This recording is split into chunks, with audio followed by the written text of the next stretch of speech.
bespoke radio for the masses. Headline edition, July 8, 1947. The Army Air Forces has announced that a flying disc has been found and is now in the possession of the Army. If the game is rigged, change the game. Game changer. I occasionally think how quickly our differences worldwide would vanish if we were facing an alien threat from outside this world. This is Fade to Black with your host, Jimmy Church, on the Game Changer Radio Network. Well. Good evening. This is Fade to Black. Today is Wednesday, September 27th, 2023. I'm your host, Jimmy Church. Let's do this, man. Yeah. All right. Help support the show. Get your Faded Black t-shirts. The links are below. You know what to do. We have 2 shirts, 2 ways to get them. Everything includes shipping. They're all autographed. Help support what we do. Tonight, very special show. It is a Wednesday night double feature tonight. Calling the show Cory and Cosme. Sounds like a variety special on NBC back in 1969. That's right. It's Cory and Cosme tonight. And also doing a little test run tonight. We are running live over on Twitter. Well, X, formerly known as Twitter. We're doing that. And we just might incorporate Instagram too as well. We'll check that out. And, you know, I just want as many people to see and hear and learn as much as they can. All right. So let's see what happens. And there you go. So tonight, Caroline Cory is here. She will be here at the top of the hour for the second half of the show. Up first tonight, Sarah Breskman Cosme is joining us. And Sarah, before I get into some long bio read for Sarah, she's a best-selling author, first off. Of course, the Hypnotist Journey series that she has done. She is a master hypnotist. She's a level 3 practitioner of Dolores Cannon's QHHT. She's amazing. She's cool. She's somebody that I hang out with a lot, and you can check everything out that she does with her link to her website, which is below, theholistichypnotist.com. The links are below, and I just want to get straight to it because she's here. She's right in front of me. Sarah Breskman Cosme. Sarah, what's going on? What's up? So happy to be here. Man, you make me happy. But this is the thing. This is the thing, and let's try not to be showing too much fandom on both sides for us because we have a very solid friendship and we've done a lot of things together. So let's be professional. Okay, professional hat. Professional face. And we talk about all the things that we do all the time. So we've done that in the past. Tonight, I want to talk about a few other things. And one of them, I'm going to start here. We just did a trip together to Mexico. And what was interesting for me on that trip, there was a lot of interesting things on that trip, but was watching you do a session. And so I sat in the back of the room and I watched your technique, and I was sucked in. Like everybody was in the room. I mean, it's a pretty impressive thing to do. Now, this is where we're going to start tonight. I have said to many therapists, to many QHHT practitioners, to many people that do this, no. But Jimmy, I'm different, and just come. No, I'm not going to do it. But Jimmy, no, I'm not. And I've had many Fadernauts call into the show and ask if I would ever be written. No, I'm not. No, I'm simply not going to do it. But that's about to change. Now, and I am not, we cannot and will not discuss the specifics of this tonight. Okay. There's reasons for that. You understand that. But you're going to regress me. And I trust you. This is a big step for me. This is a big deal. This is a big step. I'm putting my toe into the deep end of the pool, and I'm going to jump without knowing how to swim. But there's amazing things that can come from it. I mean, you can really deep dive into who you really are. You can find out everything. And so can you, and that's the point. So, but we're going to do this. And are you excited? Were you because I told you no too in the past? Were you surprised when I said let's do this?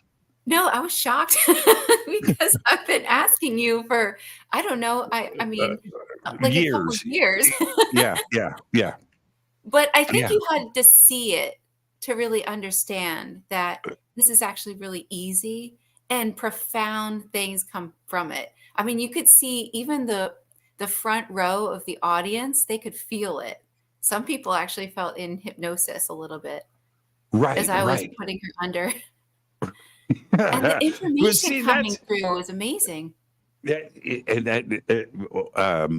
one night, Sarah and I, we were having dinner, I think, or we were drinking coffee. We were doing something. We were alone, and she goes, "I can hypnotize you right now." And I go, maybe I am. Yeah, maybe I am hypnotized. And Sarah said, it's so much fun. I can have anybody do whatever I want. I said, what do you mean, like Las Vegas, when you bring somebody up on stage and have them bark like a dog? You go, yeah, exactly. That's so fun to do. That's the part that, okay, so I won't be barking like a dog. No. But I'm very excited about this and your technique. So that's the reason why, out of everybody out there, Sarah and I have a relationship. Number one, but number two, it's about trust and friendship. Not to say that the other people that I know I don't trust or we're not friends, but there was something there for me where I was like, okay, this is a zone I feel comfortable with. How did you develop that technique? You have an easy, you have a fun personality.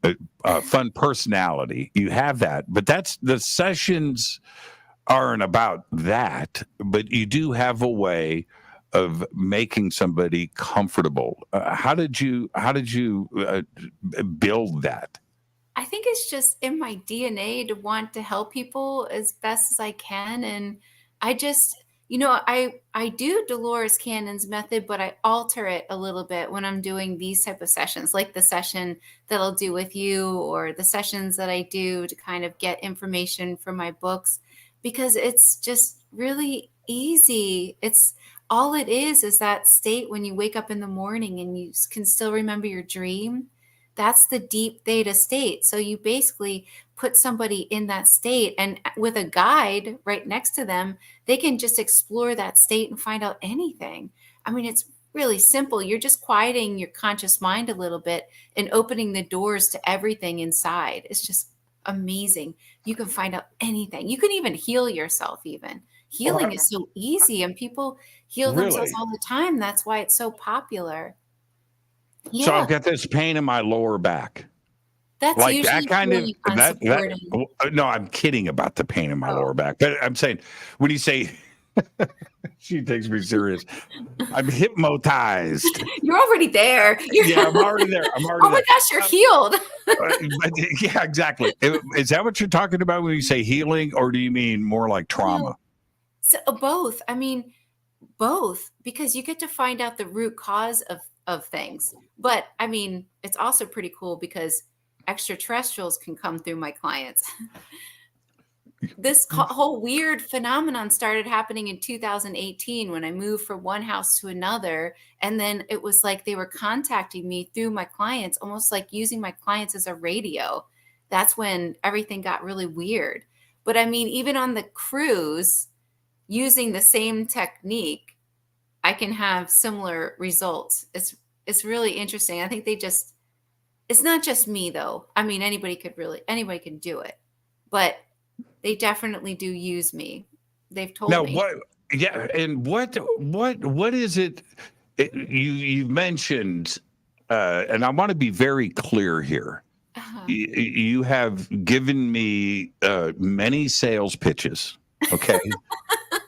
Everybody needs to understand this has happened dozens of times, okay, where I've said no.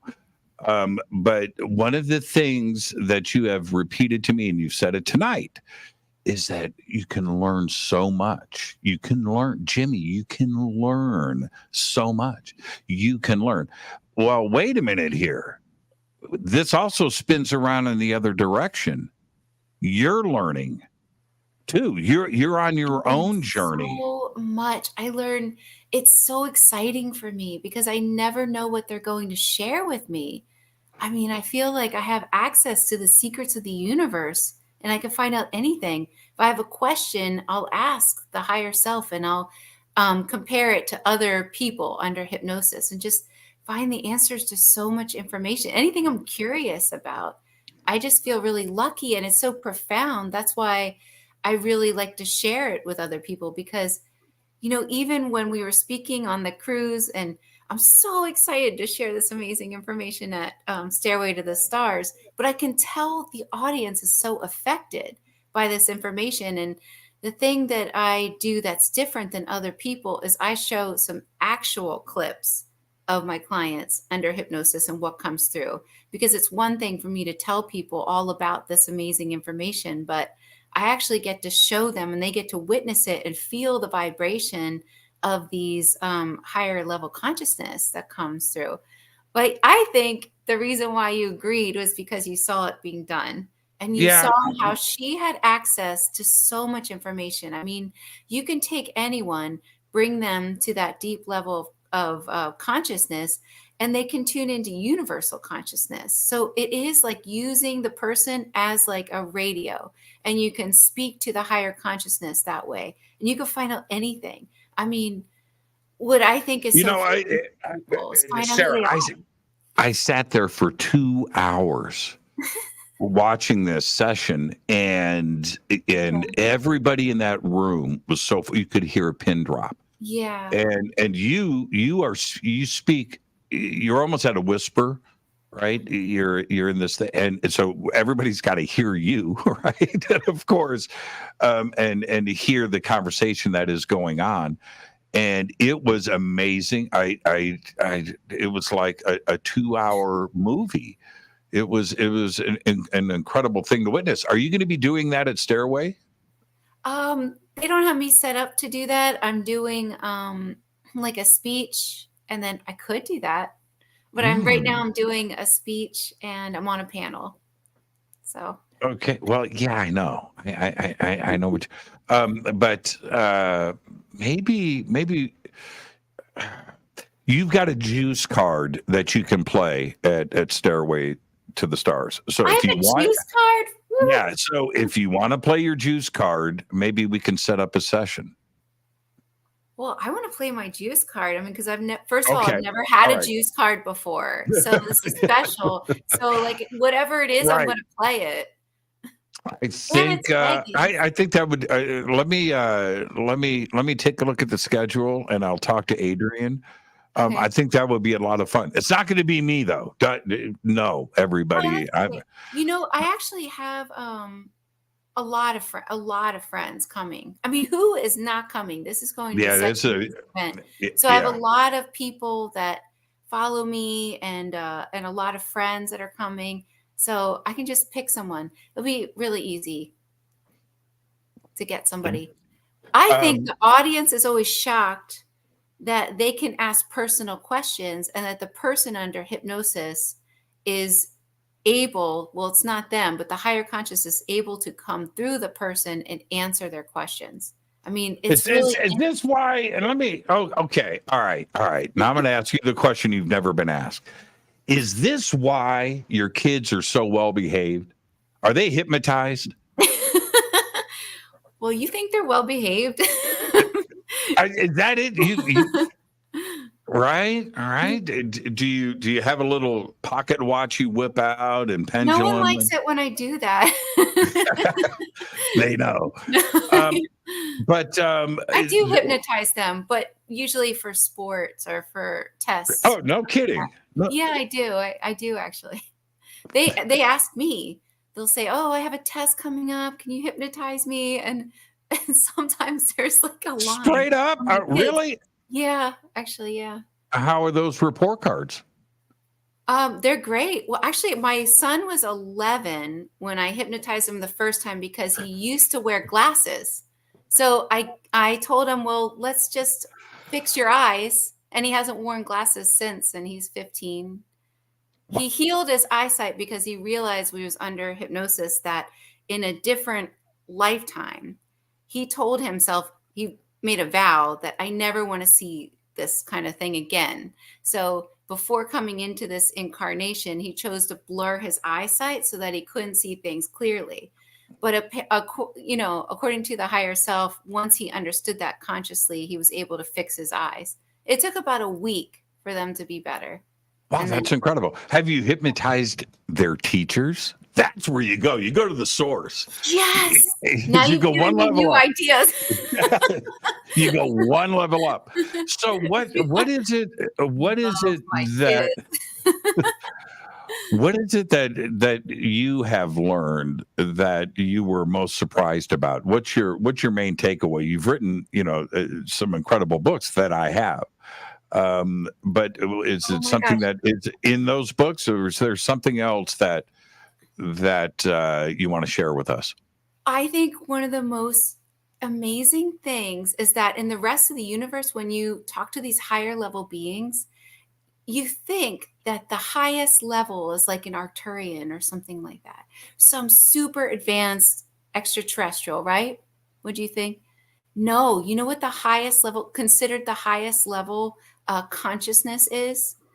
The fully actualized human is like known, like Shiva, like Buddha, that actually the higher consciousness, when they come through, say that we are so powerful, we literally create our reality. So people are creating the reality by what they're seeing with their eyes. It's being the information is rendering. So people are actually creating even what they're seeing. It's actually, if you didn't have this ability to render anything, there would be nothing. There's really like nothing around you. You're just in like black plasma type stuff. But because you're able to create it with your mind, you're able to render images. It's not even really real. So what I think is so fascinating is that if people or if a group can control what humans believe, they can literally control reality. And also what I think is really interesting is that we have many different timelines available to us. And your timeline that you're on could literally be so different from someone else's timeline. Like the way they describe it is, when people ask me what's happening in the future, I tell them from the higher self's perspective that it depends on which timeline you're on. There is no one timeline. Like the way they describe it is like right now there's multiple timelines. See how pretty my nail polish is too? There's multiple timelines right now, but then we're all going to hit a nexus point. And so all these timelines, like according to what your belief system is right now, they merge at this nexus point. And the nexus point might be anything, like they were thinking a potential was if the comet triggered a solar flash and basically disabled the veil that we all have, then that would lead everybody to see into different dimensions. They'd all of a sudden see their, deceased loved ones in the astral realm. They'd see into all different kinds of realms and dimensions, and it would totally awaken people. That could be the nexus point. There's many different potentials for the nexus point. But after this nexus point where the timelines merge for just a little bit, then there are three. So these 3 timelines are the highest one, which I totally want to be on this one, because that's where different beings help us clean up our oceans. We have really, really amazing technology available to us. We start to develop our inner selves. We become like telepathic and superhuman. And this is a very good potential timeline. Then the middle timeline is the gray timeline, where the grays have already done something similar in one future aspect of humanity, where we advance too far with our technology. We eventually lose this planet. We have to spend a millennia on a ship, and then we try this again through a viable version of ourselves, which is the human. And then the bottom timeline ends right after the nexus point, is what they have told me.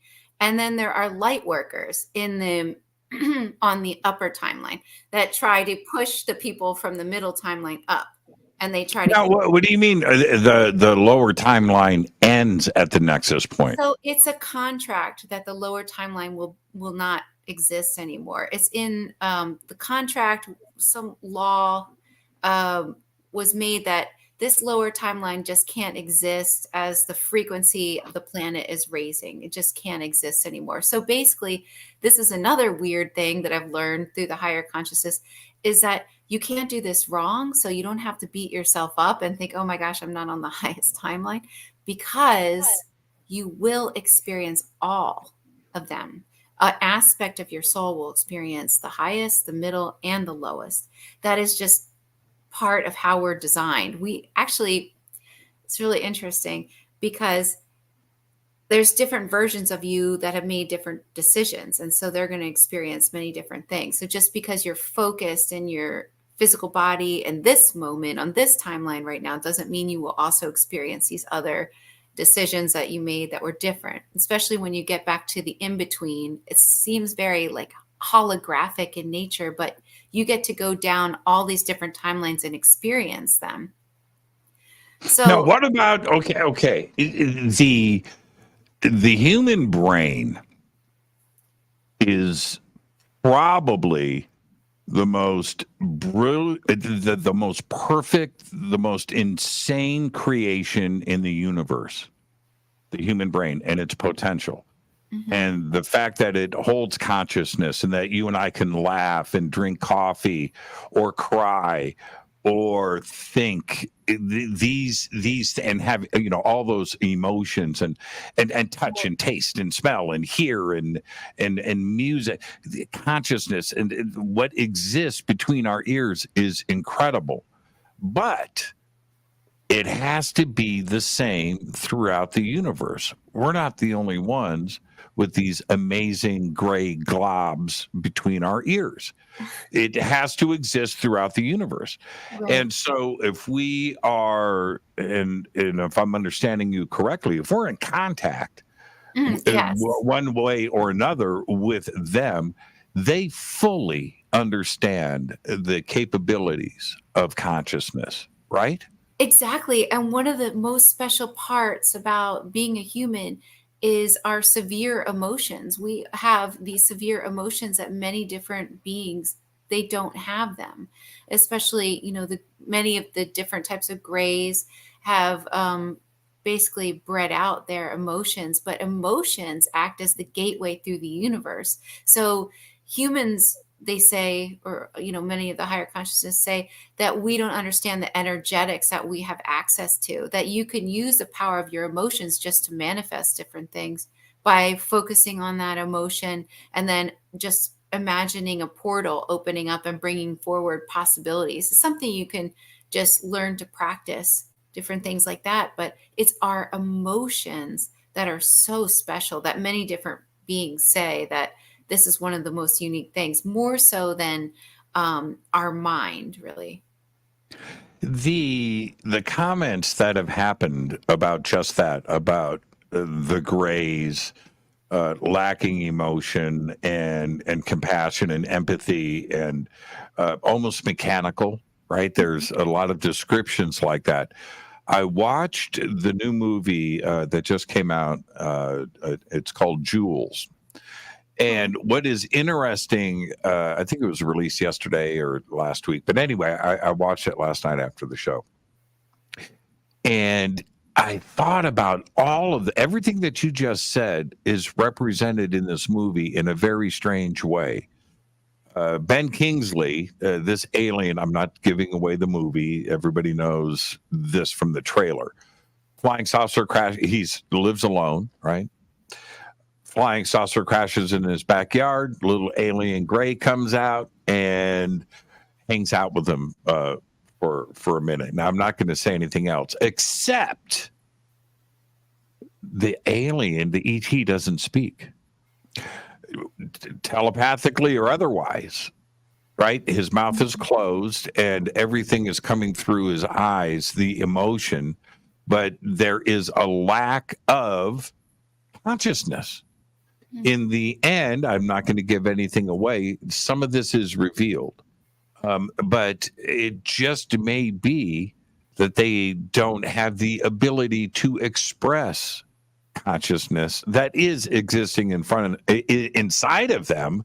We have the ability to wear it on our sleeves, right?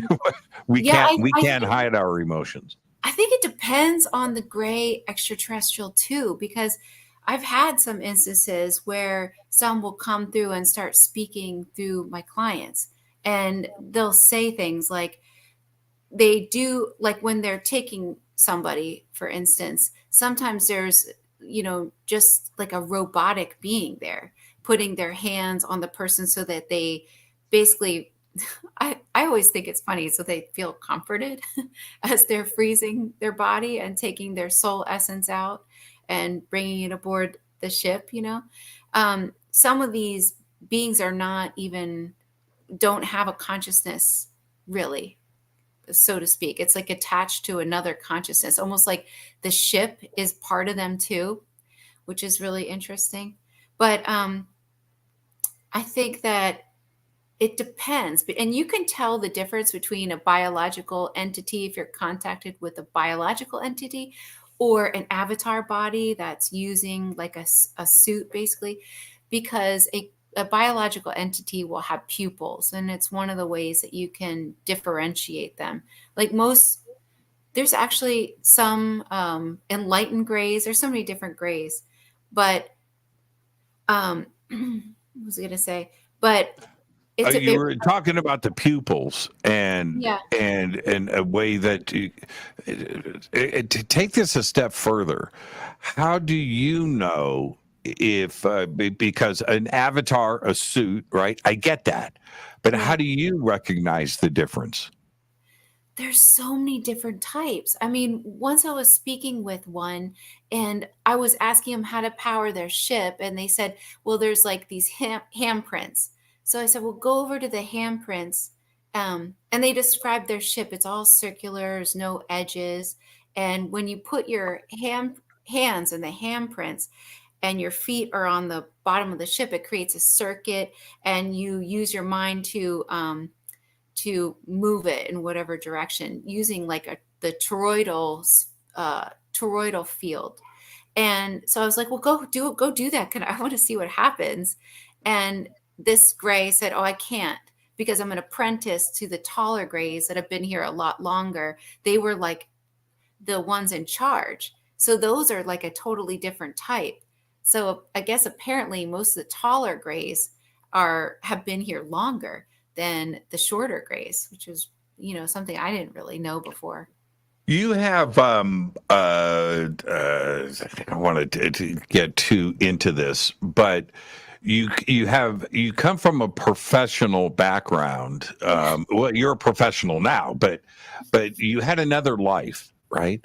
Have you bumped into anybody from the past that's going, gravity waves, timelines, Atlantis, who are you? Has that happened? Because you never talked like that. You would never talk like this in your past life. Never. I didn't believe in any of this information whatsoever. I was very scientific. I haven't really talk to any of them because I really doubt any of them would watch any of this stuff, you Well, know? I think you would be surprised. Maybe. Yeah. Okay, I'll give out Sarah's email. Anybody from her past, reach out to her and go, "Who are you? Who are you really?" Well, I Um, think eh, some of my friends on Facebook that I've known for a long time were very surprised to see how my life unfolded from, going down the path of wanting to become a psychologist to all of a sudden writing mhm. books about like past lives. I mean, it's just a 180 from where I started. What I am most surprised about, and I'm wondering if this has happened to you, that Facebook, especially when I started on Facebook, I'm not sure when the date was, but it was probably 2008 or something, like right in there, or maybe I had a different account and or whatever. But I've been on Facebook since it started, and so my circle of friends when I first joined Facebook, and just like everybody did, I'm assuming, I don't know how people deal with it today, but I went back and all of my high school friends and junior high school and people that I've worked with in the past, I searched all of them out, and started chatting and reconnecting, and it was great fun. But I was an artist and a guitar player, right? That was my world. It was a music world. And now here we know where I'm at now today. It's so many of those friends and family from the past that I never talked to about this. Yeah, never, not once. We never had these conversations. Are going, dude, are these UFOs real? Is the Pentagon, Right. I got a text the other day from somebody, I swear, never talked about this stuff. Actually said, are these Peruvian mummies really alien? And I'm reading this text and I'm like, where's this coming from? And so your friends and family from the past that knew you then, what do they think about this path that you're on?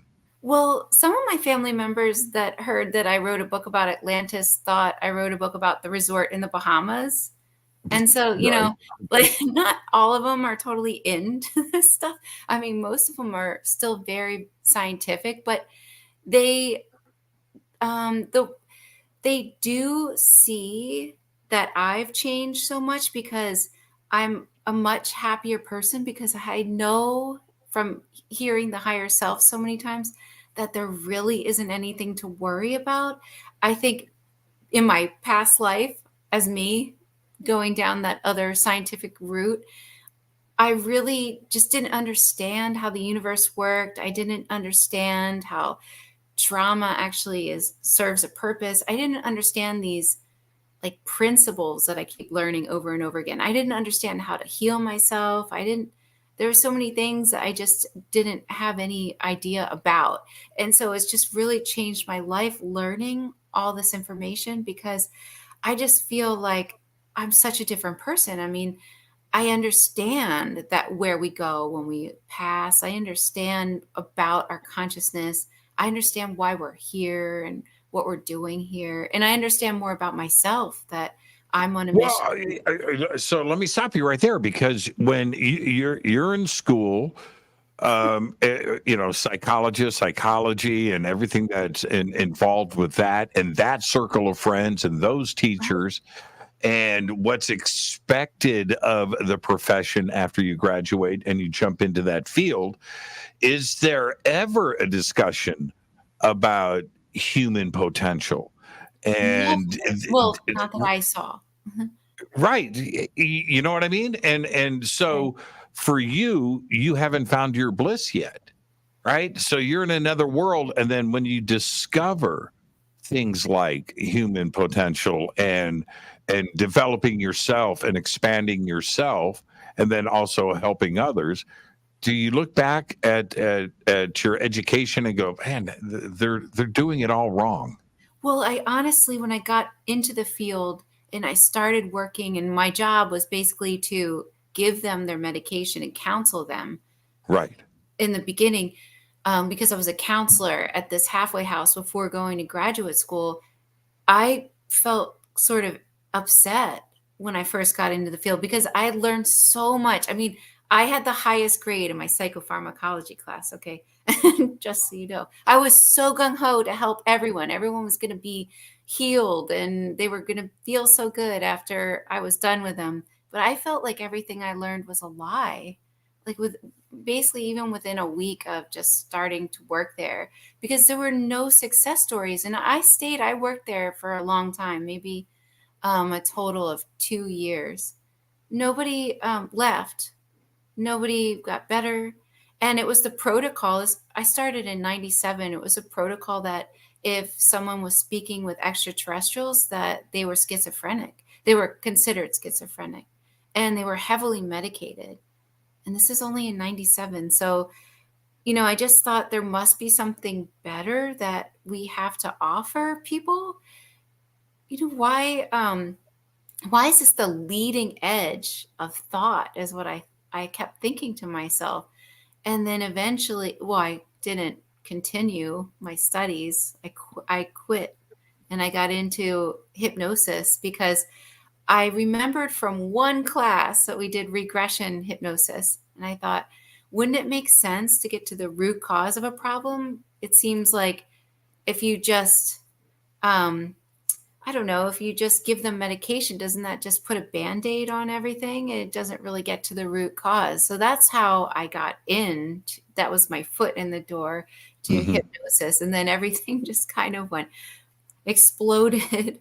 And I learned there was a whole new world. But it's that concept where you look for the information inside, and that's where all the information really is. I mean, you can search your whole life outside of yourself and you won't really find anything that meaningful because the key is you. It's all in you. Since you are the one creating your own reality, it's all the information is in there. That's what I really like because I'm like an explorer. I get to explore consciousness and find out everything. I love it. Okay. So you go through this transformation, right? So is that where the smile came from? Did you change and did people notice this? Because I see it, I see it in myself. I found my bliss, right? And I can't imagine doing something different in life. I don't. I'm happy. You've done the same thing. Did people comment on that? And was it sudden or was it kind of transitional? I think it was transitional, but I know what you mean. I mean, I love hanging out with you because you have such a great personality. You make everyone happy, but because you are happy. And right. I think I started to become a happier person when I let go of all the fears that I believed to be true that I found out were just totally fake, like that death is the end or, that we're trapped here is a prison planet or stuff like that I wasn't really sure if it was true or not. And I really wanted to explore and find out for sure. And then along the lines where I started to realize just how powerful we are and just how much we're really creating our reality, I started to release the fear. And I think releasing fear is really what helped me change my life and become a happier person. Yeah. Okay. This is where I'm going to piss some people off. Okay. And I love doing this, but this is the truth. If I'm talking to somebody that, and I have, that is a skeptic, is an atheist, doesn't have any religious beliefs, doesn't believe in deja vu or dreams or the afterlife or extraterrestrials or anything, right? Anything, ghost, the paranormal, if a fantasy, whatever. No, their belief system is chemicals. I think you're talking about my chemistry. family. Well, yeah. Where that's it. There's nothing to think about here. You're on this planet, then you die, and that's it. Everything is material. Those people, those skeptics, those debunkers, those 2D existence people are bitter. They're negative. They've got this burning hate inside of them. And I find that so fascinating to me. Now, I don't mind. It's your choice, right? It's your choice. You want to live your life that way. It's okay. I'm accepting of everybody, and so is everybody in our community. Flip it around. They're the ones that don't like us. Right? I know. Well, I think they don't want to be. They don't want to be disappointed. They've been disappointed in the past, most of them. And so they're so scared of it not being true that they would prefer, and they feel safer not believing in it, because they're so worried that they're going to get to the end of their life, die, and there really will be nothing if they took the risk of believing in something. That's right. That's exactly it. And it's really kind of weird because they think it's a two-way street. They think that because they focus so much energy at our community that we are focusing that energy right back at them, and that there's this battle going on in the streets. And honestly, we don't give a crap. No, it's kind of like my haters. They really boost my ratings because they like to comment on everything. And maybe I shouldn't even say it, because then, it goes higher and they keep commenting and fighting over stuff. And I love it. I want to tell them how great I appreciate them, but then it would probably ruin things, Yeah, see, that's exactly it. It's kind of like, if you think about it, it's kind of like the US and Canada. Right? Where Canadians, honestly, they can't stand Americans. They can't. They really can't. They can't. No. They can't. And they think Canada. I'm gonna break your heart right now. We actually love you, and we barely know that there's a country up there. We barely know that. We kind of know that you're there, but you think that it goes both ways, and it doesn't. Well, I think they're bitter because they have to learn all our history, and we don't have to learn theirs. They just know that all the fun is south of the border, man. Yes.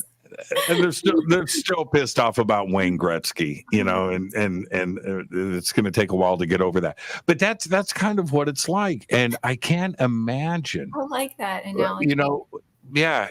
But I can't imagine what it would be like living in that world where you're so bitter and cold all the time, and you don't ponder, you don't dream. That's crazy to me.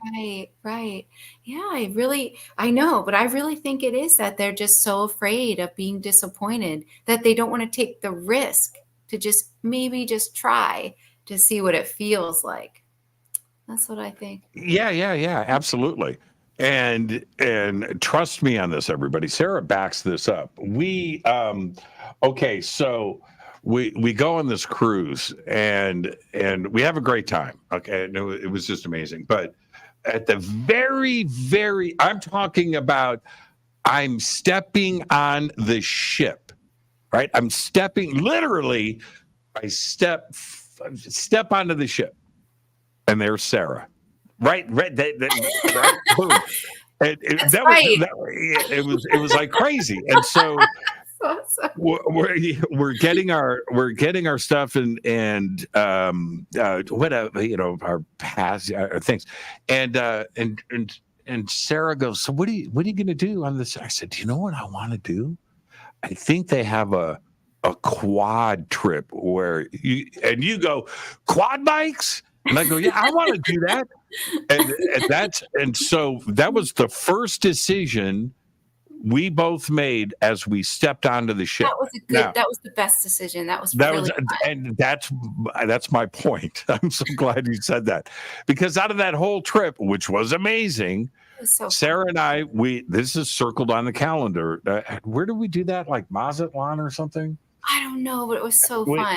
But like, I was anyway, covered in dirt. I mean, covered. So we're so excited about this thing, and we go and we drive to the top, and I'm like, okay, how daredevil is she? Okay. So we go to the top of a mountain. We take this, right, Sarah? Like that. I was like, we're being kidnapped, man.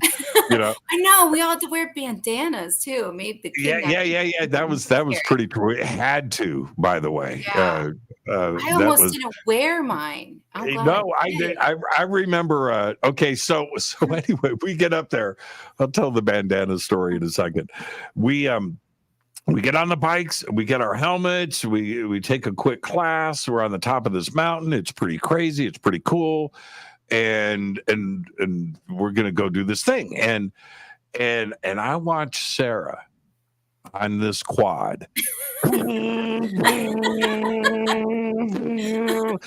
kicking up dust, 4 wheels off, 2 wheels off. Fun. I'm like, Sarah backs this up, man. She, so anyway, we take this first turn. And suddenly I couldn't breathe and I couldn't see. My face, right? It's the dust and the dirt. So I'm driving the quad. I'm putting on my sunglasses, right? I'm pulling up the bandana, trying to sing so I could get that up and get.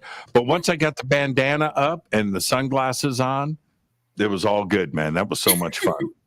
That was crazy. Was so crazy. See, I didn't even know you couldn't see. I was thinking, wow, he really drives erratic, because you were like all over the place.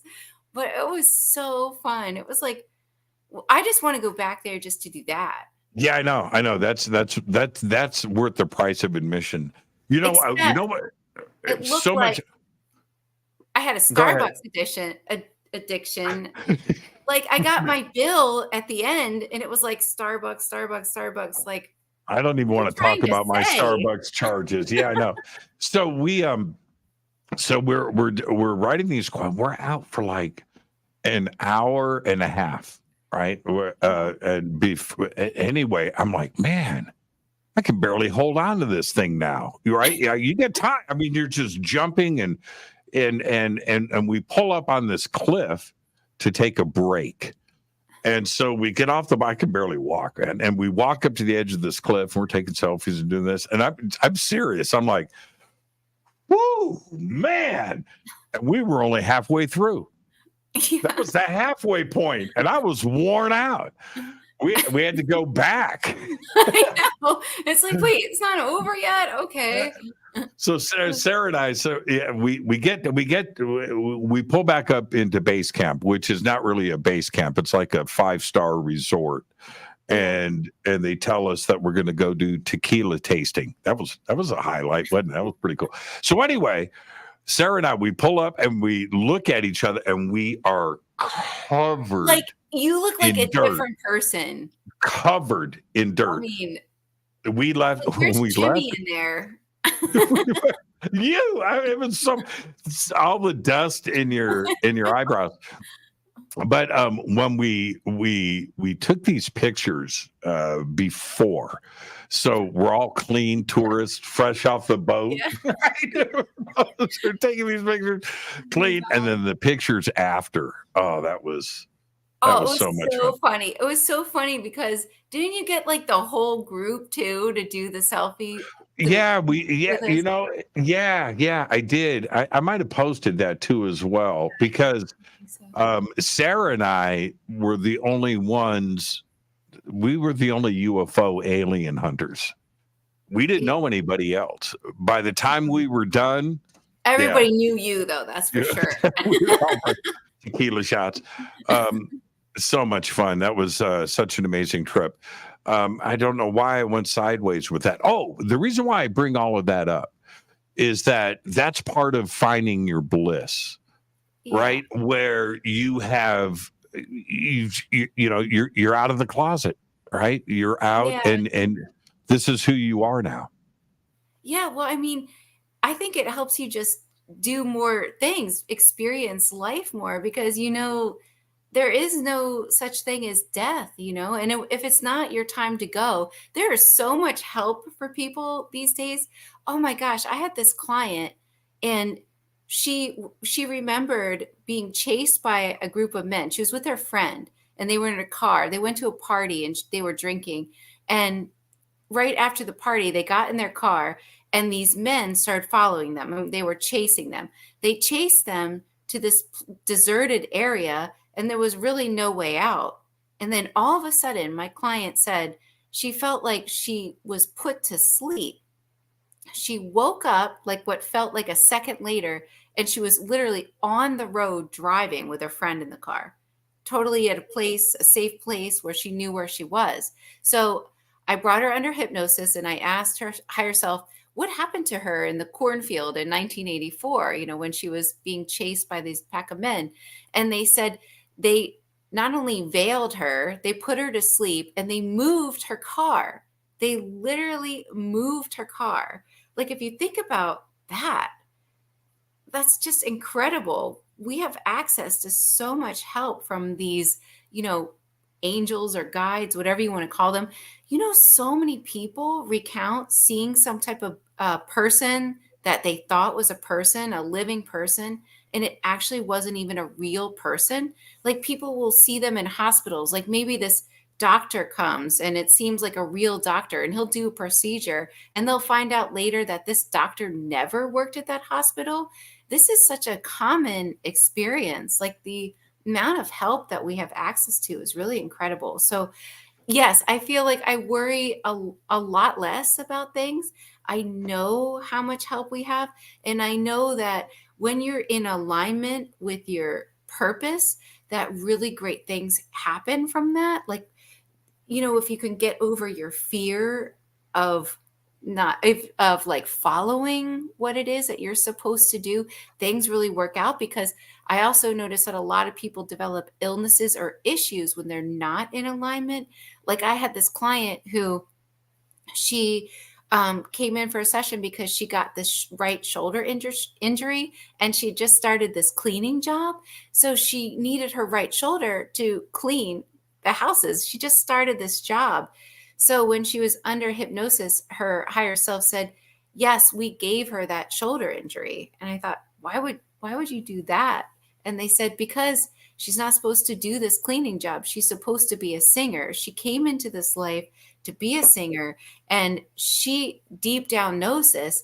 And she told us that if she gets off her path totally, to give her a sign. Well, this is the sign. Her shoulder injury is the sign. We want her to stop doing that, and we want her to start singing because she's supposed to sing.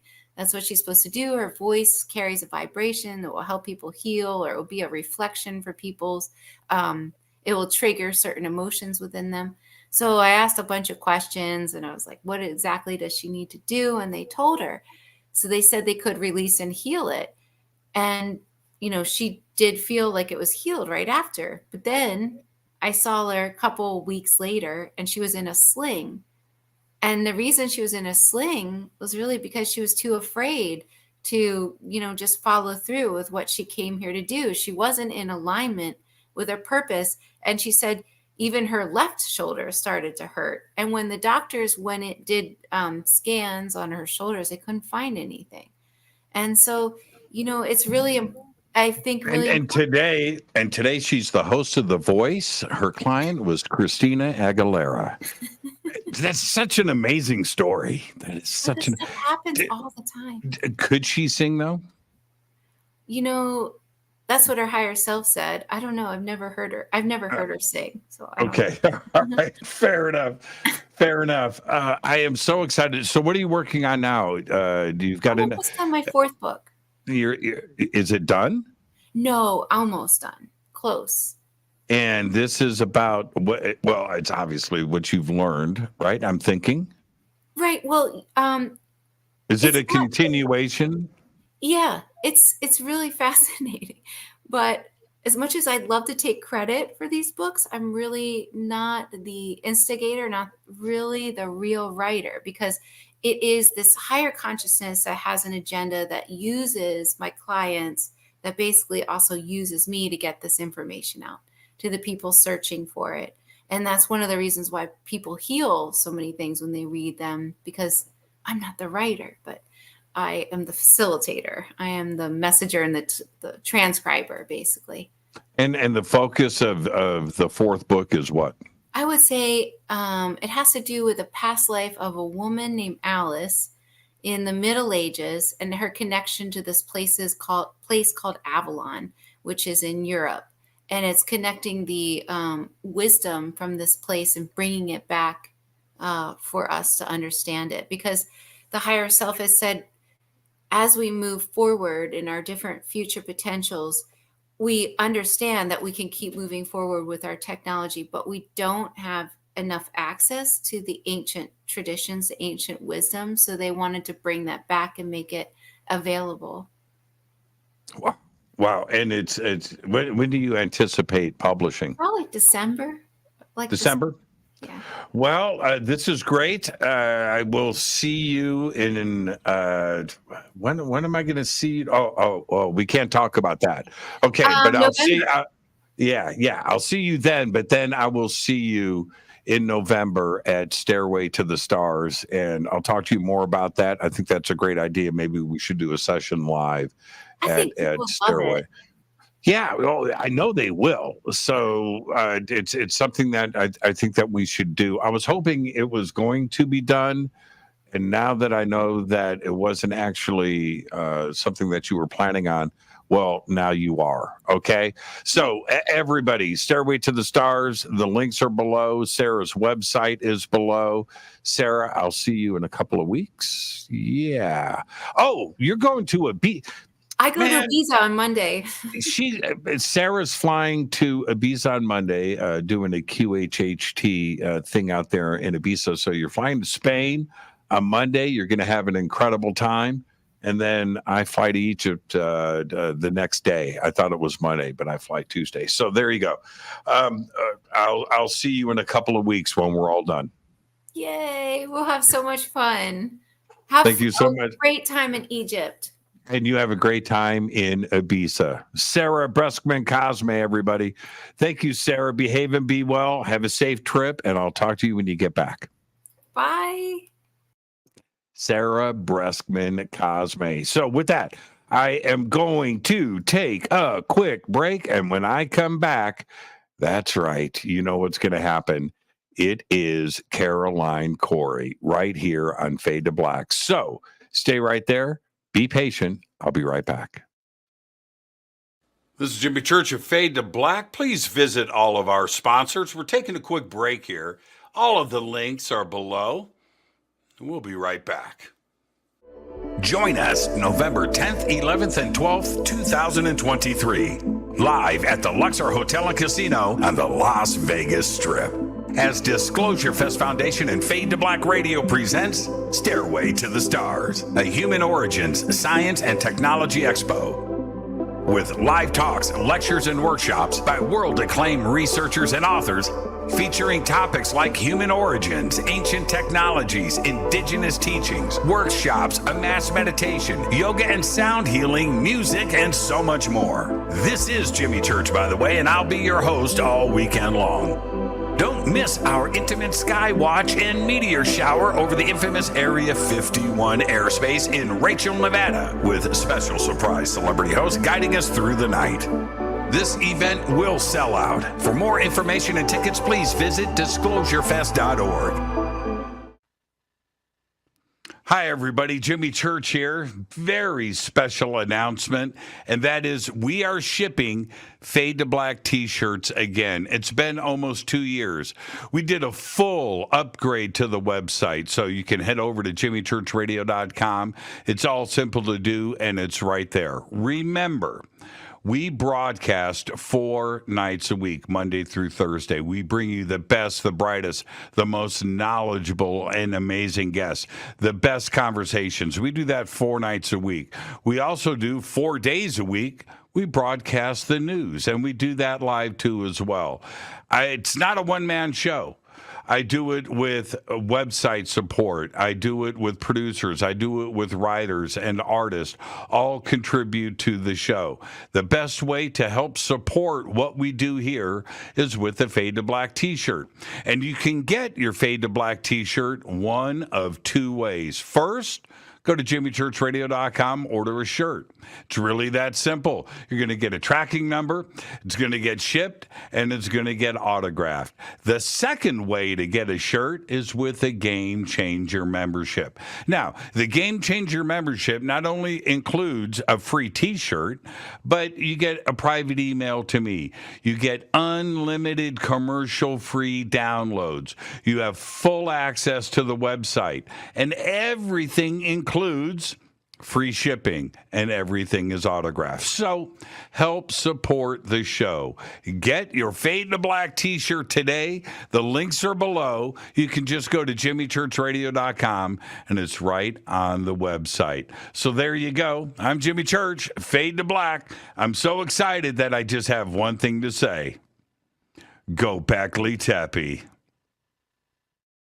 River Moon Coffee, makers of the Fade to Black blend. Truly the best coffee on planet Earth. Just visit rivermoonwellness.com or their Amazon store. It's all simple to do. You can check out the Fade to Black blend, the Game Changer blend, or any of their Black Moon Wellness products. It's the only coffee I drink.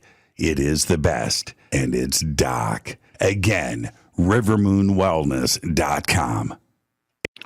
All right, welcome back, Fade to Black. I am your host, Jimmy Church. Tonight is a very special Wednesday night double feature.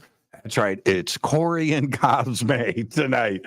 And so Caroline Cory is now with us. And let me just say this for me. Tonight, having 2 of my most favoriteest people in the world on the show is just an honor and a privilege. And before I say this too often, getting into a long read of Caroline's accomplishments and a long bio. She is a filmmaker. We know that. She's a futurist, international speaker. I consider her an extreme visionary, author of best-selling books and everything else, but she's also one of the coolest people that I know. And there she is. She's right there, Caroline Cory. And Caroline, you are my favoritist.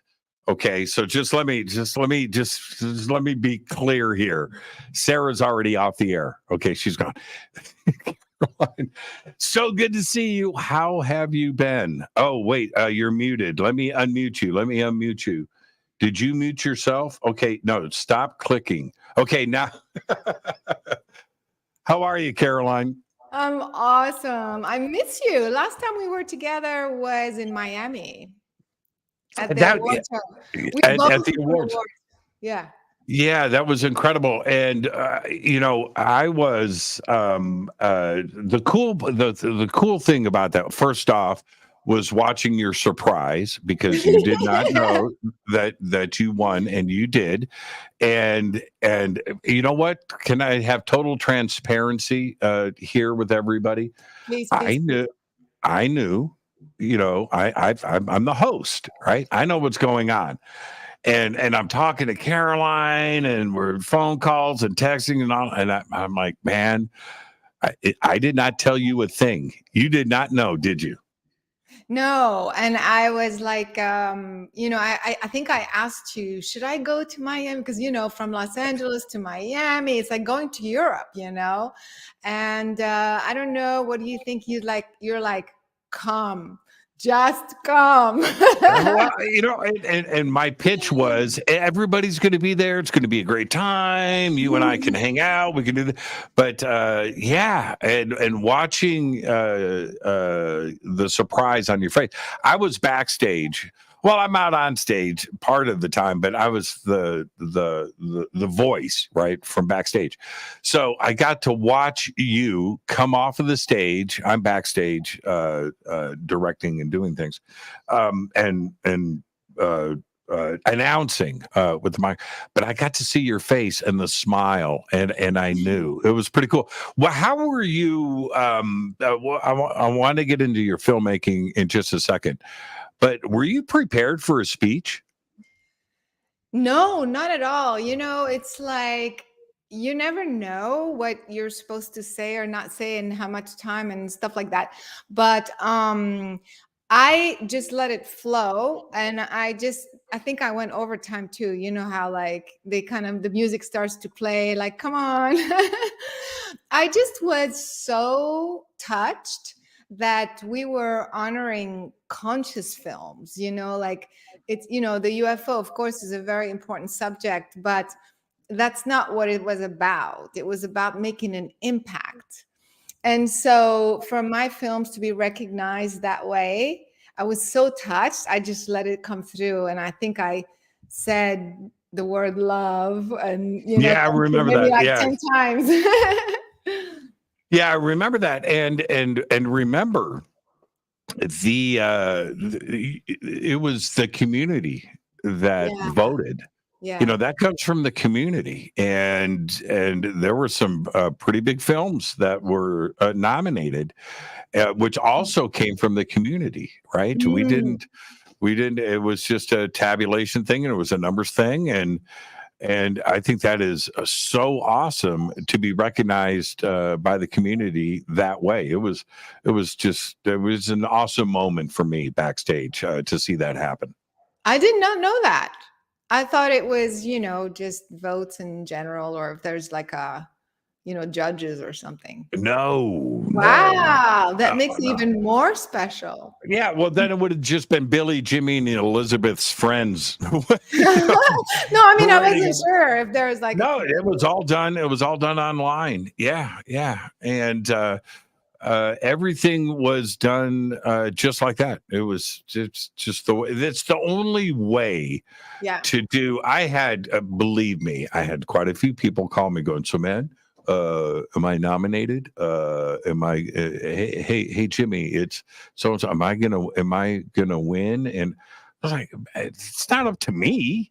Yeah, the community's doing the voting. What do you mean? I'm just a host. That's it. And I have no idea what's going on. Well, can you check? Yeah, I can, but I'm not going to tell you anything. But that was the other fun part about that, Caroline, was that I knew.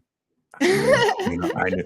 And I'm looking at all, I'm just like, man, there's going to be some happy people here tonight. And you were one of them. So now, again, you're featured at Stairway to the Stars. Yeah. And not only showing your film, but being a part of something like this, an event this big in Las Vegas, that's got to feel pretty special too. Yeah, it's amazing. I'm very, very excited also for it to, in Las Vegas, we're going to do the Area 51 thing. So that's going to be fun. And I'm going to be talking about an interesting subject. In the UFO community, a lot of people talk about downloads and having contact experiences and things like that. And as you know, since I was a child, I've had those experiences in my work in consciousness. I have all these methodologies and so I want to empower people to recognize these skills and use them to expand their consciousness. So I'm going to teach people how to communicate telepathically, just like I'm doing with you right now. I know. man. Download. Yeah. And to download. One night, Caroline and I were out to dinner, and a private dinner. It's just the two of us. And so about halfway through the dinner, I looked at it. I go, are you reading my mind right now? Do you remember that? And, yeah. because you have, not only do you have that ability, but there was the way that the conversation was going that night. I was just kind of like, oh, that was kind of weird. Okay. Oh, that was kind of weird. Okay. All right. That was kind of weird. And I have always looked at you. I want your comment on this. I've always looked at you as like an enlightened scientist. Right? And those two words shouldn't go together, but they do with you. Do you feel that way? I think I must be a scientist, well, like before incarnating, because I have the mind of a scientist and maybe also of an engineer, combination of the two. I like to know how things work. I don't want to just say, hey, I can do this, or I know this for a fact, but I want to show, I want to demonstrate, I want to validate with science, except that, as you well know, mainstream science only has part of the story. And so I challenge a lot of the scientists with my questions because I have that mind. And I know we're going to get there. We're going to get there. We go ahead. Oh, no, I just interrupted you, and I'm going to apologize for that. But I have to ask you this: your career. Let's back up a little bit here. You have a career in, let's just call it the entertainment industry, okay? Because it was multifaceted, but you've done things like modeling, acting, directing, screenwriting, production, big productions, productions that when you told me about them were things that I had seen, right? And I just talk about like the Great Pyramid, for instance. Yes. And so all of that. Did you feel that this future of yours was going to happen? Right? Did you feel frustrated and locked in? Yeah. And then, right? It was kind of like I had the day job, doing these mega events. And for those who don't know, just real quick, because it's super, super, super cool. I was responsible basically for putting on the biggest show on earth. And it was at the Pyramids of Egypt with a huge artist called Jean-Michel Jarre. And basically we had 2,500 extras, orchestras, and I was directing the whole thing. And so I just like to, tell people that was phenomenal, but as a day job, right? But since I was a child, I've always had, like I said, those experiences. And they were always like kind of intertwined, So I kept my day job until, I want to say 2007 in the entertainment, doing these mega events and things like that. But then at one point, my real vocation, my real mission to strictly be talking, working, broadcasting consciousness content had to take over, but they're still kind of part of the film, part of the books, part of everything. It's just like kind of shifted priority in that way. The other part, which I always talk about finding your bliss. And for you are able to then take what you've learned and the mechanism of Hollywood, and then get this stuff to film and get it out to an audience to teach and share knowledge. That had to have been a very huge release for you. But when you look back at your body of work, is there a particular film or moment that best represents you? Every film is so unique, So, for example, Superhuman came from working with many scientists to demonstrate or to validate the effect of consciousness on the physical world, the interaction of both. People say your mind creates and this and that, your mindset affects your stress level, your health. Yes, but tell me, show me how. So that's what this film did with all these experiments, a lot of validation. No one's gone that far. And to date, this film has had great success. Like every day, I still get dozens and what the film came out like 3 years ago already. Dozens of emails still, if not more. These are the ones that I see. My assistants also like, wow, I just watched Superhuman, changed my life, empowered me for this or that. So that was very, very important. In fact, I'm working on a sequel. And that's for, the demonstrating how consciousness is fundamental. And that's how we are really changing reality with our minds, pretty much. But then here comes Among Us and A Tear in the Sky, which was more UFO related, but yet always my approach is to bring, first of all, production value. I think in my films, I wanted to combine both the art of filmmaking, keep it at the highest quality possible, and bring a fresh approach, which is the scientific approach. So that's why I feel my work is about making the paranormal normal through this high quality medium. I've always made that comment about your films. It's I live in Hollywood. Everybody here, it doesn't matter who you are, is a critic. It's somebody that studies film and television and production. And here in LA, it's different than the rest of the country. Here in LA, everybody stays till the end credits, right? Because they're looking at their friends, they're looking for their own name, they're looking at people that's what we do here. And you have always demonstrated that in your films. The content is amazing, but you do have a flair for the visual, for the right edits, for special effects, for framing. That's something that is very important for the rest of the world. They need to have something because production levels have elevated. So you have to have that production value in order to get attention, right?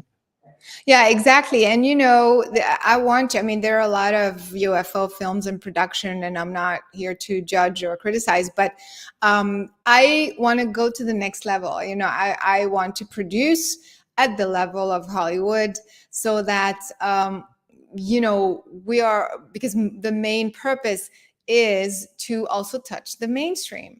And you can't do that when you're doing a film that's like has a YouTube quality, you have to attract that audience by using the same techniques that Hollywood, big movies, what they do, the skills and the production value and techniques that they have. So that's what I feel I've succeeded so far, and I'm going to continue. That's really my signature. Now, I asked this question with most of my guests, and I've probably asked you this before, but I'm going to ask again. Is consciousness of the physical, or is consciousness not physical? Consciousness is a substance. You can call it a substance. It's a fundamental substance, a form of energy from which everything emerges. The physical, the non-physical, the finite, the infinite, everything comes from consciousness. And so when you say consciousness itself, is it physical? It can manifest as physical, or it can manifest as energy, or it can manifest as a planet, it could manifest as an intelligent being, or it could manifest as the ether, you see. So it's different levels of, or layers of the same thing, manifesting in different forms, infinite forms. That's why at the core of all existence, we are all connected through this substance. We come from this substance, so to speak. You demonstrate something in Superhuman that was one of my big takeaways for that film. and one of my complaints about the world today, and that is science doesn't want to discuss consciousness. They just don't want to go there. And for a lot of different reasons, don't need to list or get into it now, but basically because the hard sciences and physics and stuff can't measure, can't quantify, can't repeat, can't see it, can't touch it. And so because of that, they just don't want to go there. They don't feel that there's data collected. Well, that's an issue. That's a bit but yet they all know that they can talk and they can think and they can argue and they can run math equations. Well, that's all consciousness, but they don't want to talk about it. Superhuman did the opposite of that, where you brought in science to discuss these things that are never discussed before. How do you conquer that, and how do you bring science in to discuss the one thing that science doesn't want to talk about? Well, first of all, you have to speak to the scientists that are at least open to the idea. That's the first thing, which there's only a handful, but it's getting there. We're getting there.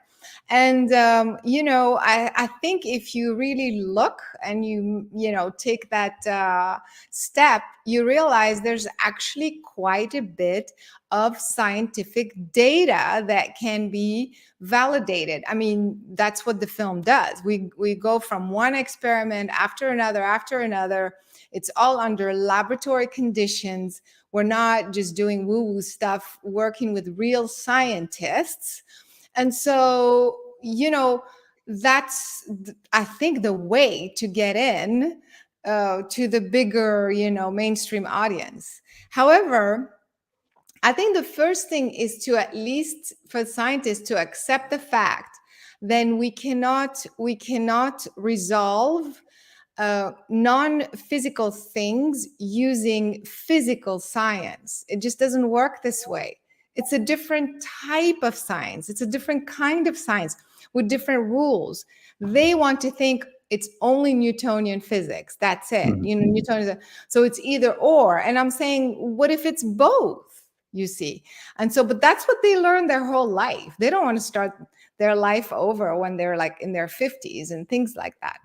So I remember when we were filming Eternal Sky, I had hardcore scientists, the two guys from University of Albany, and I also had Travis Taylor, who started out as a very hardcore scientist. I remember when I first met him, I don't know, 10 years ago, I don't know how long ago. And when I first met him, he was like, Caroline, just talk to me about hardcore science. I don't want to hear about anything else. It was like, okay. After he worked on Skinwalker Ranch for a year or so, he was completely transformed. And he also actually had done some work in consciousness. So here we are filming, right? And when I'm by myself, I cannot use the C word, consciousness, with the other guys. And all of a sudden, this conversation comes up, and I see the scientists going at it. The mainstream guys saying, there's no such thing as consciousness. You can't prove it. It doesn't exist, and so on and so forth. And Travis turns around and is like, but you are conscious, by you saying that you're conscious. And they're like going at it. And he said, right there, you just proved that there is consciousness. So it's difficult, but we're getting there. We just have to keep the conversation, keep pushing the envelope. Do you think Michio Kaku, right? Yeah. And you guys are friends, and I've seen him especially the last 5 years. He's starting to turn the corner where and when we look at the other, because he's one of the absolute rock star physicist, right? He's at a level of not only intelligence and teaching and study, but he's also in the middle of pop culture too as well. He's a rock star. But there are others out there at that rock star level. I'm not here to, drag people's names through this, but that will not, will not turn the corner. But eventually they're going to have to. Right? Do you think that more? Avi Loeb's a great example of somebody that is out in front and has an open mind. Do you see physicists eventually opening back up and maybe getting a little philosophical and starting to merge the two? Definitely. I mean, hopefully that's the direction we're taking. And Michio, you could, first of all, he would never talk about extraterrestrial lives as hey, I think they might be here and stuff like that. He would talk about it like from a NASA perspective, like like they could be out there and things like that. Now it's more and more. Well, it's very possible. Like we were talking, it's possible they're communicating through dimensions. I mean, I can't believe how much he's changed to the better, I think, talking about these things. And even in my movie, In Terror in the Sky, he makes a comment and he says something like, the aliens could be communicating with us. They are so advanced that they could be uploading their consciousness on the laser beam and communicating with us through laser and stuff like that. Totally out of character almost, because before, we couldn't even talk about consciousness in the first place, So definitely I see that change in him and others. And that's what I'm hoping to do. I'm going to keep, encouraging scientists to be open to the idea. They're going to have to, at one point, accept the fact that consciousness does exist. And here's the validation. When you see anomalies you cannot explain, what is that? I remember Leonard Susskind is saying he's doing this presentation, and he snapped me to attention when he said, he's talking about these crazy subjects, and he goes, when a physicist is getting old, when he starts talking about consciousness and time travel. And I think he says it for a couple of reasons. One, you start to ponder your own mortality, right? Yeah. Okay, right? Counting days kind of thing. There's that part. And then there's the other part where you don't give a crap about tenure or what people think, or you're not supposed to be spiritual, or you're not supposed to, you're at a point in your life where you don't care how people, talk about you anymore. And I think that was the other point that he was trying to make, that most physicists do think about these things, but they just won't talk about them because of the career path and the fan base. Yeah, exactly. And, the grants that they get and things like that. And I did have some experiences myself where even on camera, they would tell me something and then they would say, well, I can tell you this off camera. I mean, just literally, And so it's like, why? Just like what you said, they're afraid of this or reputation or what have you, which are all belief systems just to keep their jobs, unfortunately. And it doesn't matter, it doesn't matter. I keep going. I'm going to keep going. I'm going to keep talking about it. I'm going to keep pulling these scientists, the truth seekers, and we're going to keep validating. And that's that. Dennis, one of our producers here, he says, and he's right about this. He says, don't get me wrong. The debates between physicists may be heated, but they do respect one another. And I think that's one of my favorite things to do, is to watch a couple of these guys start to go at it. It's all, in their world, it's numbers driven. But it's how you interpret the numbers for them. Right. And you can see it a different way. When you read a book about physics and a theory, which you do yourself, you are getting the interpretation there's another word I want to use too as well, but let's just go with and you are getting somebody's perspective, their opinion of the algorithms, right? They're painting. You can't look at a whiteboard and deduce what that stuff means. You can't do that. So you get it explained to you by a physicist what this actually means. It's interdimensional, it's entanglement, it's time travel, it's speed of light, whatever these numbers are showing us, string theory, but it's somebody's opinion. And not all physicists have the same opinions from the same numbers, do they?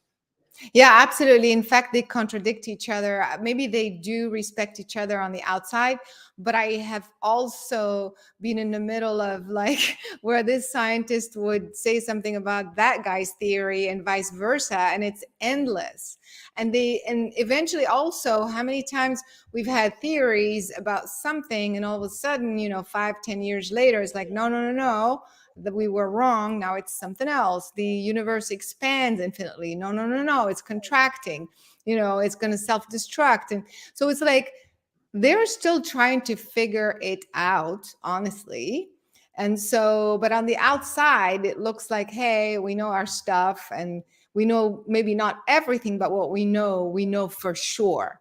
But even that, I'm not really sure about. You know what I mean? But isn't that the conundrum, right? Yeah. And right now, I'm so glad we're having this conversation. There is a the conversation I thought would never happen is happening. And that is maybe the Big Bang didn't happen. Yeah. Maybe there is no start to time. Maybe time is infinite. Maybe there isn't this linear, and that's a conversation that was never supposed to happen. And now, what are we going to do with? Because what's the next step? Consciousness is universal, right? That's what's going to come from physics next, and the infinite of everything. That there is no end and there is no beginning. Well, that's what you and I and the rest of our community has been yelling about for decades, if not thousands of years. Exactly. Yeah. So that's kind of what I'm hoping, will happen eventually. At one point, you can't deny it anymore. Same thing with black holes. We know very little about black holes. We think we do. We know what happens on the surface of the black hole. We have this theory, that theory. First, you collapse in a black hole and that's it. You're done. Now they're saying, no. You come out on the other side in a different form. I've been saying this in my books, of course, but who's going to listen to me? For years, I wrote, stuff that I'm seeing in the research papers, science papers now that I've been talking about. Same thing with wormholes. Wormholes don't exist. Then, no, they do exist, but then they collapse so quickly that they don't do anything. Now, no, they don't collapse. They're traversable. So, we're getting there. Yeah. Brian Greene, I've been mentioning this a few times. Brian Greene said last month, I about fell out of my chair talking about, the whole wormhole thing. He says his research that he's working on now, remember, this is Brian Greene. Right. All right. Tippity toppity of the tippity top. Brian Greene said this: my new research is about us asking a question, sending it to the other side of the universe, and getting the answer before we send it. And I'm like, wait. What did you just say, Brian? What did you just say? Yeah. And so he expanded on that a little bit, and he goes, now I know what you're probably thinking, and you're thinking wormholes. Well, kind of, yeah. It's kind of going in that direction. But that's what I'm working on, and that's what the numbers are showing us. And isn't that what we've been talking? It's just like, wow, man, that this is where the world of physics is headed. It's crazy. Yeah, I think he may be, I mean, we'll find out, but he may be thinking about longitudinal waves, how the brain, uses different types of waves to basically emit and receive information. And it shows it's possible that there's no limit how far. Basically, you can pretty much broadcast your thoughts across the universe and back faster than the speed of light. That's right. And so if that is the case, and entanglement is what comes to mind first, right? Where it's not at the speed of light, but right, the speed of now. These changes, these effects from one particle to another happen at the same time across the universe. Well, if that is the case, then what Brian is talking about here theoretically it's kind of the same thing, but it's also the speed of now, where by the time you finish asking the question, you've already got your answer back. Well, that would appear to be entanglement to us, because you still have to have the speed of light reaction that's going on in your brain, right? So you still have to process it. But by the time you're done processing it, right, it's already happened. That's crazy. And wouldn't ET communicate this way? Yeah, exactly. We're like still, pointing these radio telescopes and stuff to get an answer from ET. But hello, I don't think so. I think, like, you're just saying, I think it's a whole different way of communication. In fact, it's part of the new film that I'm working on. So I think it's more than entanglement is part of it. But I think it's the way our brains, because we're talking about a thought, right? About our brain is entangled with the fabric of space-time itself, with the universe. Mm-hmm. And that entanglement allows you as a consciousness, as a thought, to be everywhere all at once at the same time. And so that's why when you think, it's already gone and back. It's that's exactly it, though. That's exactly the point. Yeah. By the time, and we think pretty quickly, right? Our cells, our body, and what it's a crazy, mind-bending thought that there are trillions of decisions happening every nanosecond inside of your body. All of those cells know what they're doing. That's a crazy thought. All of those cells and all of those particles are also entangled with something else. Absolutely. It's like, what? But that's what, to me, I think that's what's demonstrated in Terror in the Sky. Because if ET is getting from there to here, they're doing it at the speed of now. And I think that's what you caught on camera. I really do. You mean the wormhole? Yes, that's pretty extraordinary. Still to date, there's not one scientist from any discipline, by the way, doesn't have to be UFO, but any sort of discipline, nobody can figure out what that thing is. An opening and closing, revealing objects coming out of it. And when it closes, there's a couple that pop out. Like, these are physical reflective objects that were also caught on other devices. So there's definitely something with that. Also in the movie Among Us, there is an experiment that I talk about with Edgar Mitchell that he did with his handler in Houston when he was in space. They did a telepathic test exercise where, to see if his thought was being received and registered by the Houston handler. So there's that experiment also in the film Among Us. It's like fascinating stuff. And by the way, going back to the conference that we're doing in November, and I'm going to be talking about telepathy. I'm going to be talking about specifically that. How is it possible that you can receive instantaneously information from the Pleiades? How does that work? And so there is a scientist in Germany who was able to demonstrate mathematically that the DNA actually uses those waves to broadcast itself, basically through light photons, and that can be literally reached to the edge of the universe and back. So it's faster than the speed of light. So this conversation is starting to happen. So it's like so exciting. It's incredible.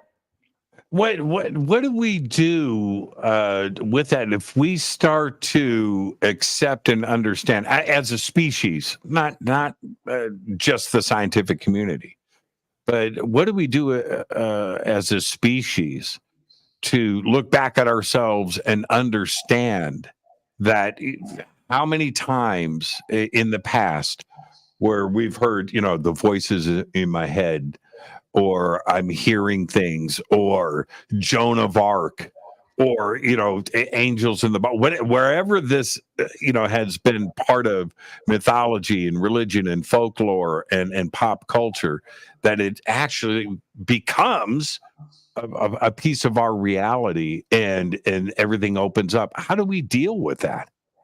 But guess what, Jimmy? We're already doing that. Like, what do you think synchronicity is? What do you think this intuition? Like, I feel someone's in trouble. I have to text him and tell him, go get checked. I don't know, go to the hospital now, or go call your mother now, or whatever, or go do this, or my son isn't, how is that all happening? It's information. We exist in this information field that we are tapping into all the time.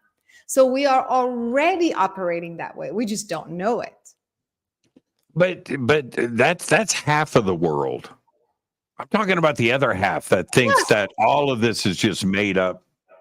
That's the reality check. That's the paradigm shift that they're going to have to face. Yeah, exactly. I mean, again, I think they are also doing it. They just don't know, and they're not looking at it. They're not looking for it. They're like, this is my life. At the end of this, that's it, but they are all equipped with the same information and tapping into the same information, just like everybody else. The reality check is going to be, wait, and that's going to happen as they get closer to their crossing over, as always, because it's like, wait, where am I going again? After this, there's nothing. Well, maybe there is something, Well, yeah, but see, Hollywood, you're right about that, because Hollywood right now represents science they're doing a pretty good job. Everything, everywhere, all at once, right? Yeah. The Marvel verse. I don't know if you caught Ant-Man and the Quantum Mania. I think that's what it's called. It's really good, by the way. Where going down and checking out the quantum world. All of this is being presented out to the public, but it's because of the discussion that theoretical physicists are having right now about the multiverse and parallel worlds and string theory, and the word of the day is quantum and quantum computers. But that is the direction that we are headed, isn't it? Yeah, absolutely. So, it's kind of like a revolving door. The more we have these conversations, the more we trigger the scientific community to say, well, maybe. The more that happens in the scientific community, the more the general public starts to catch up. So it's kind of a revolving door. Will it be that way, right? Where these announcements start to happen, right? We're communicating with ET. Yes, we are, and we are entangled, and we are in real time communication with Andromeda right now. Okay, so.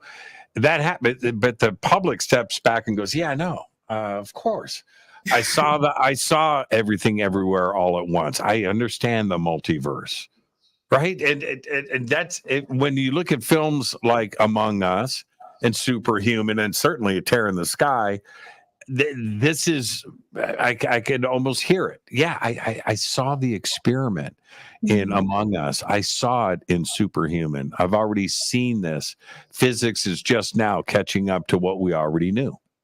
Exactly.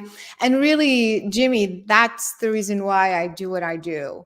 Because I am, first of all, want to bring validation to half of the half of the world that believes there is something, there is a mechanism, and they just want to see more of that validation to continue believing and to empower them, but also to keep pushing the envelope. Like, for example, with A Tear in the Sky, it came out at a time, I think it was the first congressional hearing, I want to say, I don't remember. But if you recall, at that congressional hearing, I think it was just before, or anyway, at the congressional hearing, they were saying, well, we don't have any data. And the videos that we get, we don't have, we can't really see what's going on. They're not clear videos. And they're showing these 3 or 4 ridiculous videos. And it's like, and I'm like, what? Just in the movie, we're not even, military, we're civilians. And look at all the stuff that we're able to collect just like that. So you can't tell me that the government, with their equipment can't do better, $1 million radars and stuff like that. So my point being, since then, believe it or not, there've been some politicians and news people who have quoted or talked about A Tear in the Sky as, showing, some cool stuff. So you know what I mean? So and now we're hearing more, now we're seeing more data. So that's why I do what I do, just to keep pushing the envelope. What did you make of, we've had a few pretty radical announcements over the last couple of weeks, and especially not only NASA's press conference from last week, which I want to address and get your feedback on that. But there was a press release today that 2 press releases today that both involved artificial intelligence and the search for alien life. And that's NASA is going to be using artificial intelligence to look at UAPs, which is interesting. And 2, that there is now a 90% accurate artificial intelligence reading for biometrics in anything, specifically exoplanets. That's pretty amazing. And then also, so this is like 4 announcements in a week. It's crazy. Last week, the James Webb Space Telescope says that they've detected the signatures of a chemical, an element that only comes from plankton on this planet, right? Effectively saying they found plankton on an exoplanet. That's we're in crazy times. What do you think is ultimately going on? What do you think is happening with these kinds of announcements? I think it's great, but you have to remember what AI is. Artificial intelligence, whether it's a software or a device or what have you, is something that you program. In other words, the humans have to input the data into this device or this software or this machine and tell it, hey, this is all the data that we have. We've collected this and this and that.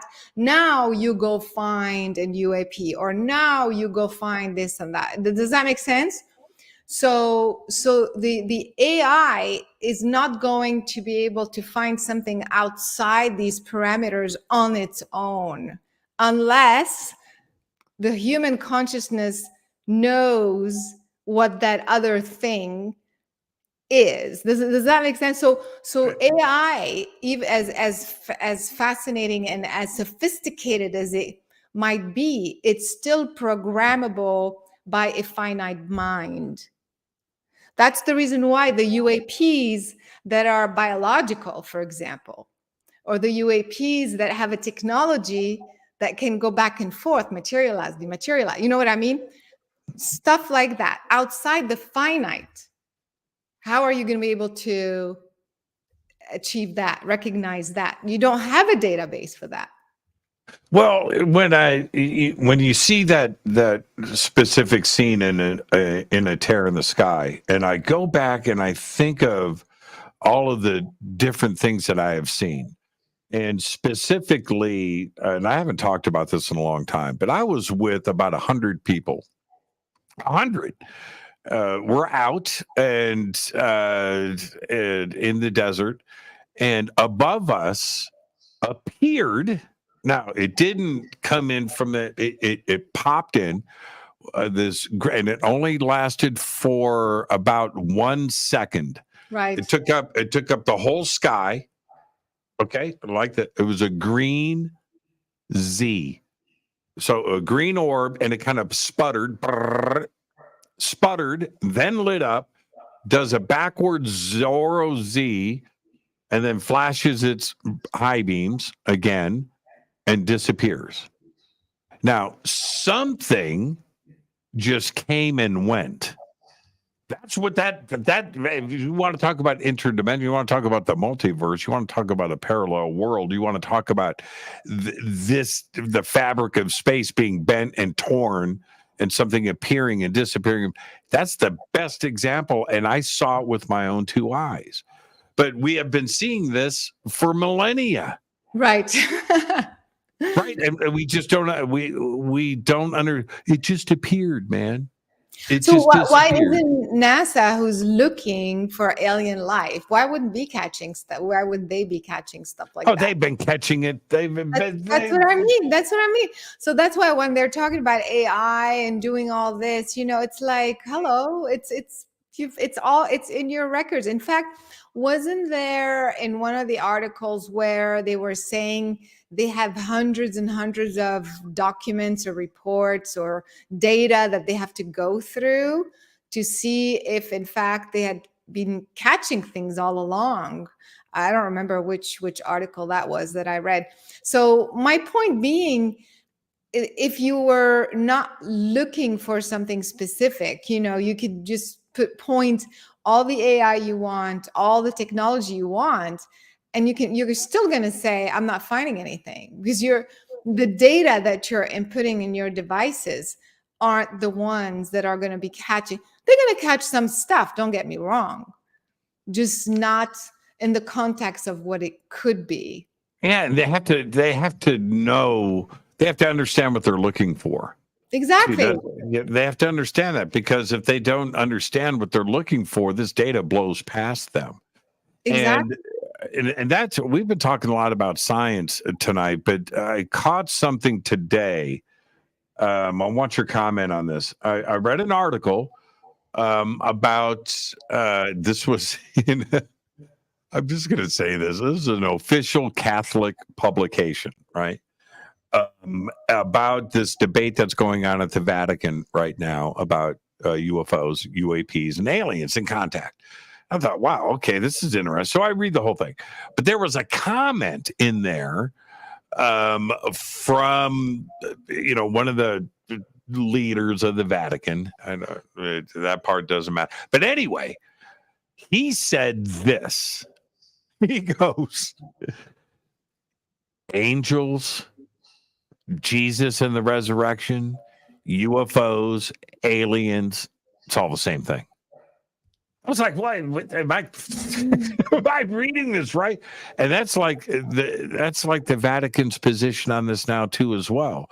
They've got to step in and they've got to come to the same conclusions that everybody else is.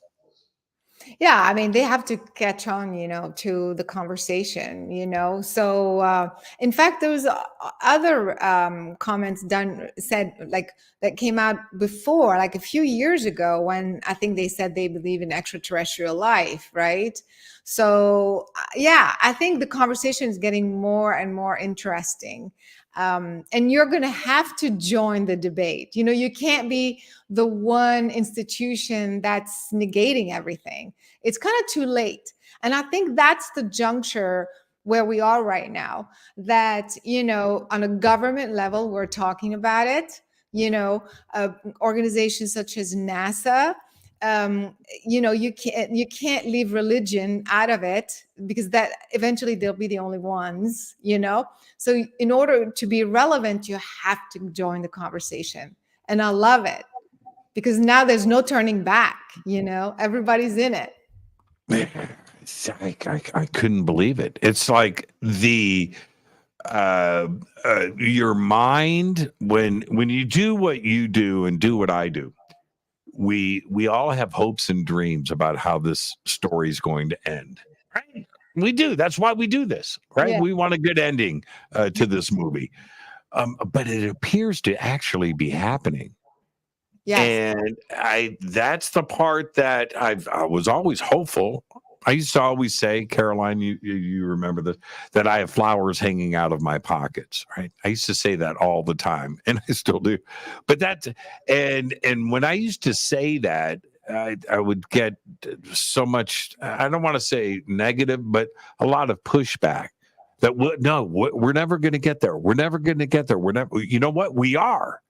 We're here today on so many different fronts, and these are like the most exciting times I can imagine. Absolutely. We are definitely in it. I mean, we're literally watching it unfold. Come on. Talking at the congressional hearings, talking about what? Biological non-human. Yeah, I know, right. Like, what? Right. And when Bill Nelson, and he thought that he was how do I say this? That he was standing strong. Yeah. But he said last week, he goes, when he was asked about David Grush and his statements, right? The recovered craft and backwards engineering and alien bodies. And Bill Nelson said, I can't comment on somebody's fantasies. Well, what Bill Nelson doesn't realize is that Bill Nelson was just talking about alien bodies and recovered craft in a press conference. That he had to respond to that. And I thought, that's where we are today. Yes. That's where he thought he was taking the opposite path, but he didn't realize actually what was going on. He is talking about flying saucers and alien and green alien men on a live televised press conference. I thought it was amazing. I think it's kind of funny to watch all these guys talk about this stuff. And we're like, oh my God, we've been talking about this forever. And look at them. It's kind of comical, I think. Yeah, well, when Grush, and I'll leave you with this, when Grush actually said that he had was going to give them the locations and addresses of the companies with flying saucers, right? And I'm like, dude, is that where we are? Yeah. This is great. Yeah. This is amazing. This is under oath. And you've got all of these, elected officials standing there listening to this. And yeah, I never thought that this day would come, but it is indeed here. Where can everybody stay in touch and follow everything that you're doing? Yeah, they can go to the website carolinecory.com for, the work that I'm doing on consciousness, learn about telepathy, downloads and things like that, and everything else.